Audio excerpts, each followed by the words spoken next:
Dès aujourd'hui, réinvestissez votre acompte de réduction d'impôt sur un projet essentiel et qui prend de l'ampleur, TV Liberté.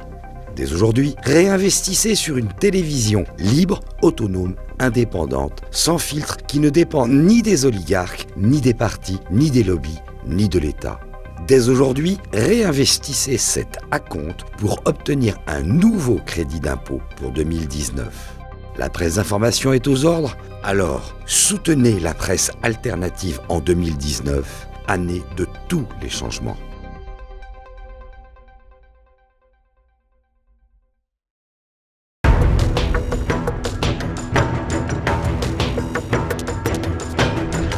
Cette politique, elle essaie de se donner bonne conscience en tentant de nier contre toute vraisemblance scientifique la nature humaine de l'enfant à naître.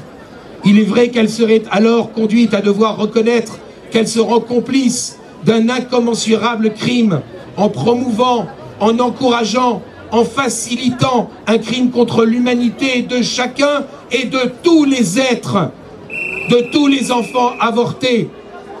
Certains pensent même qu'il s'agit là d'un authentique populicide, voire génocide, tant le nombre cumulé de victimes est colossal.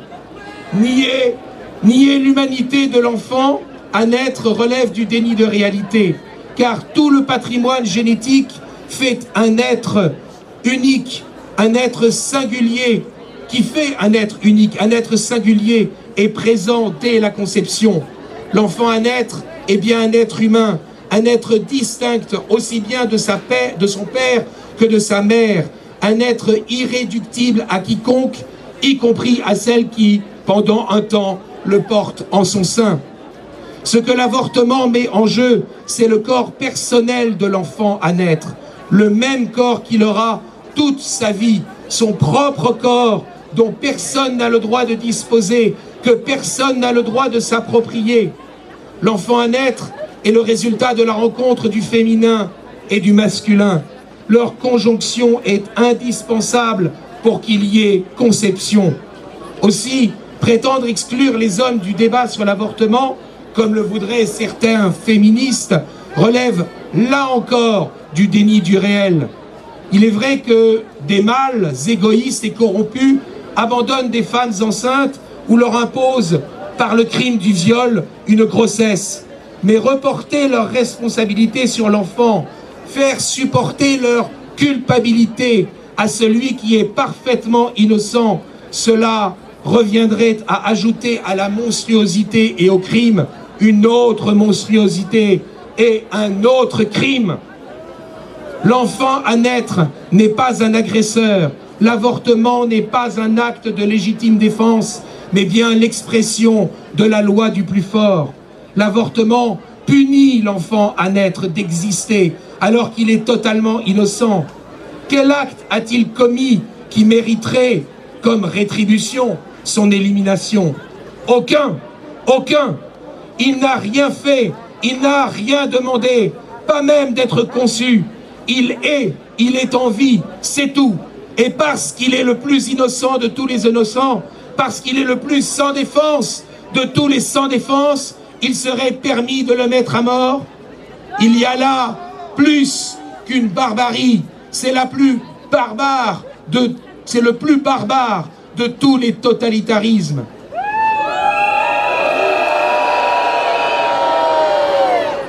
Pour éviter de le voir, les turiféraires de l'avortement s'abandonnent au nihilisme, sous prétexte que l'enfant n'est pas assuré d'être heureux, sous prétexte que sa vie risque de ne pas être parfaite. Il se croit autorisé à faire l'apologie du non-être et à le préférer à l'être. L'idéologie mortifère par excellence, mortifère pour l'enfant à naître, dont on nie l'être singulier, dont on refuse l'espérance que sera sa vie, mais mortifère aussi pour la société, car l'apologie de l'avortement refuse de voir que l'enfant à naître est un être vivant qui, avant même d'être né, joue déjà un rôle social, celui de successeur, celui de continuateur. La politique en faveur de l'avortement relève du suicide collectif. D'ailleurs, certains politiques osent justifier la limitation des naissances pour faciliter l'accueil de l'immigration. Avortement de masse et immigration de masse vont bien souvent dans leur esprit de pair. L'avortement nie la vie innocente de l'enfant, de chacun des enfants à naître qu'il élimine. Mais l'avortement est aussi une agression contre la cohésion intergénérationnelle et culturelle du corps social. Par votre présence, par notre présence à la Marche pour la vie, nous témoignons que nous n'entendrons jamais céder à la culture de mort. Nous témoignons de notre opposition à l'homicide de l'enfant à naître et au suicide démographique et culturel de notre société. La force de la vie est immense. Soyons assurés que la vie l'emportera. Bonne marche pour la vie à tous! La marche pour la vie est toujours une journée importante parce que c'est finalement le seul moment de l'année où on parle des causes et pas des conséquences. C'est ce que j'ai dit tout à l'heure au point presse. En fait, je suis heureux que les journalistes commencent à s'intéresser à d'autres choses que à la PMA pour toutes. Non pas que ce ne soit pas un sujet important, la PMA pour toutes, mais en fait c'est une conséquence de ce qui a été voté, non pas l'année dernière ou il y a 2 ans, mais surtout de ce qui a été voté depuis 25 ans en termes de loi de bioéthique. C'est-à-dire qu'on a libéralisé l'utilisation de l'embryon humain, l'utilisation des gamètes, l'utilisation des tests de dépistage, etc. Et puis, en fait, tout le début de la vie a été instrumentalisé, marchandisé. Et maintenant, on s'étonne, 25 ans plus tard, d'avoir ce qui apparaît comme des dérives aux yeux du plus grand nombre, parce que ça choque quand même quelques personnes, la PMA pour les femmes seules, et puis peut-être un jour la GPA. Alors, c'est certain que ce sont des thèmes de préoccupation, et c'est normal de s'y intéresser. Mais enfin, au lieu de pleurer les conséquences, il faudrait commencer par arrêter de chérir les causes. Et c'est la raison pour laquelle des lieux et des moments comme celui de la marche pour la vie sont l'occasion de rappeler toutes ces choses-là. Donc voilà, et nous, voilà, on va proposer à une personne trisomique 21 de prendre la parole pour montrer la sélection eugéniste dont elle fait l'objet et qui passe malheureusement totalement inaperçue. On a quand même, par rapport à des pathologies qui ne sont pas mortelles, des dépistages qui vont aboutir à 100% d'élimination d'une population triée sur le fondement de son génome. Alors, on n'est plus dans la médecine, là, on est dans le business. Pourquoi on sélectionne à 100% les personnes trisomiques 21 ? C'est parce que ça rapporte. Après ça, on fait porter aux gens, effectivement, une prétendue intention eugéniste, mais ce ne sont pas les parents qui veulent des enfants parfaits. Simplement, on oblige les parents à demander des tests que les médecins leur proposent et que les laboratoires leur vendent. Et puis, ça aboutit, cet eugénisme de masse, qui est quand même une véritable honte, parce que c'est la première fois dans l'histoire de l'humanité que la médecine rend mortelle une pathologie qui ne l'est pas. Voilà le genre de propos qu'on peut tenir à la marche pour la vie et qui permettent, lorsque les journalistes sont assez nombreux, d'en rendre compte. Il y a sûrement des gens ici qui se sentent gilets jaunes, des marcheurs pour la vie qui se sentent gilets jaunes, des gilets jaunes qui se sentent marcheurs pour la vie, tout ça n'est pas choquant. Maintenant, notre manifestation, elle est inscrite dans l'histoire depuis plus de 10 ans, donc elle a été déposée, elle est tout à fait encadrée, tout à fait pacifique. Donc je pense que le gouvernement ne va pas commettre une erreur supplémentaire en exerçant une répression à l'égard de personnes qui manifestent tranquillement depuis des années sur des thèmes qui sont certes très importants, très clivants, mais non, j'ai absolument pas de crainte à cet égard. Qu'est-ce qu'il y a de plus important que la défense de la vie humaine ? La vie humaine, ça paraît bête à dire, et pourtant c'est vrai, c'est la condition de la vie politique. Donc je pense que cette manifestation est très importante. Ça fait longtemps déjà qu'on est dans la rue sur la question de l'avortement. On y sera aussi longtemps qu'il faudra, et je suis très heureuse, cette année en particulier, vu le contexte de grande interrogation, on va dire, nationale, d'être ici aujourd'hui. On parle aujourd'hui de notre mot d'ordre, nous, c'est la convergence des détresses. Et c'est pas seulement une formule. En réalité, il y a une détresse matérielle, mais il y a aussi une détresse immatérielle dans notre pays qui est très forte. Alors je sais bien que tout le monde ne se pose pas du tout cette question de l'avortement comme nous on peut se la poser, mais en tout cas notre question elle n'est pas du tout moins légitime que les questions et autres problématiques que peuvent soulever les gilets jaunes. Je pense qu'on doit être libre de faire remonter nos interrogations, nos revendications et nos demandes. Et nous, notre demande, c'est le respect de la vie, de sa conception à sa mort naturelle. Et je pense qu'en fait beaucoup de gilets jaunes peuvent se retrouver là-dedans.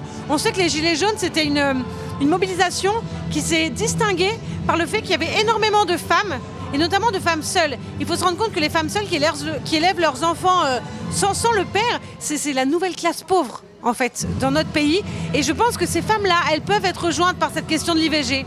Donc heureusement en fait qu'on est là pour porter cette question que le gouvernement cherche à étouffer. On peut se dire qu'effectivement ça paraît peine perdue, ça fait déjà des années qu'on marche et il n'y a pas de résultat. Alors j'ai deux choses à dire. D'abord, tout ce qui est grand ne se construit pas en un jour. Et je suis de ceux qui sont fiers d'être capables de porter un combat sur le temps long. Ça se fait pas en 2 secondes en claquant des doigts, mais c'est vrai. Parce qu'en fait, la remise en cause de l'avortement, c'est une remise en cause bien plus profonde que d'une simple loi. C'est une conception de la liberté qu'on porte, nous. C'est de dire, mais la liberté, c'est pas de supprimer une vie pour résoudre un problème. Ça, c'est pas la vraie liberté. C'est pas possible. Et par ailleurs, en fait, je pense qu'il y a plus de résultats qu'on voudrait bien le dire. Parce qu'en réalité, dès que quelqu'un ouvre le bec sur la question de l'avortement, ose dire ah oui mais moi l'avortement je trouve que c'est pas drôle, ou je préfère pas en pratiquer, ou je pense que c'est un drame, alors là c'est l'hystérie. Alors la plus emblématique pour ça c'est quand même Marlène Schiappa, qui est une spécialiste du tweet incendiaire dès qu'on dit quelque chose. Ça veut bien dire qu'il y a une peur du gouvernement. Ça veut dire que le droit à l'avortement n'est pas un acquis absolu. On l'a vu aujourd'hui avec la présence du sénateur argentin Mario Fiad. Il y a aujourd'hui, en 2019, des pays qui choisissent le respect de la vie. Donc rien n'est acquis pour le gouvernement et nous, on marchera encore longtemps s'il le faut. Nous sommes au Parti chrétien-démocrate des défenseurs continus et énergiques de la dignité humaine. Nous avons inscrit dans nos statuts la défense de la dignité de la conception à la mort naturelle. Donc c'est très naturellement que, comme des défenseurs continus et énergiques de la vie, nous sommes là aujourd'hui. Deuxièmement, l'actualité des révisions de la loi de bioéthique est inquiétante. Le rapport de l'Assemblée nationale qui est paru cette semaine engage visiblement la loi dans des directions qui sont encore plus agressive à l'égard de la dignité humaine. Et puis troisièmement, il y a une forme de ras-le-bol général des Français qui s'exprime partout au fond, et même si c'est avec des modes différents, pour protester contre les atteintes à la dignité humaine. Les Gilets jaunes disent tous les jours que vivre dans un pays où il est impossible de vivre des fruits de son travail, c'est une atteinte massive à la dignité humaine. Nous disons aujourd'hui que toutes les atteintes qui sont faites aux plus faibles d'entre nous, que ce soit au début ou à la fin de la vie, sont également des atteintes terribles à la dignité humaine. Donc l'actualité, en quelque sorte, nous permet de participer à ce grand mouvement de protestation pour la défense de la dignité partout en France, avec les motifs d'aujourd'hui qui ne sont pas exactement ceux d'hier, des Gilets jaunes qui ont manifesté à Paris, mais au fond, ces combats se rejoignent.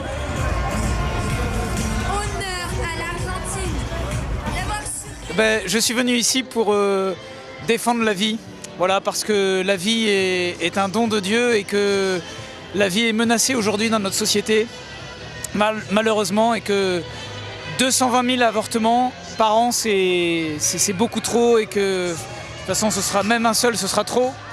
Et on ne peut pas s'habituer à cela. En fait, depuis 1974, cette loi a été votée. Et le drame, c'est qu'aujourd'hui, beaucoup de consciences sont anesthésiées. Et on ne fait plus attention à cette loi qui, pour beaucoup de générations aujourd'hui, est normale. Elle est entrée dans les mœurs. Et donc, s'il n'y a pas des hommes, des femmes qui se lèvent pour dire « Eh bien non, cette loi est inique. Voilà, on ne peut pas cautionner cette loi. Voilà, et bien, si personne ne se lève, eh bien peu à peu ça continuera d'imprégner les consciences et les gens s'habitueront et trouveront ça normal.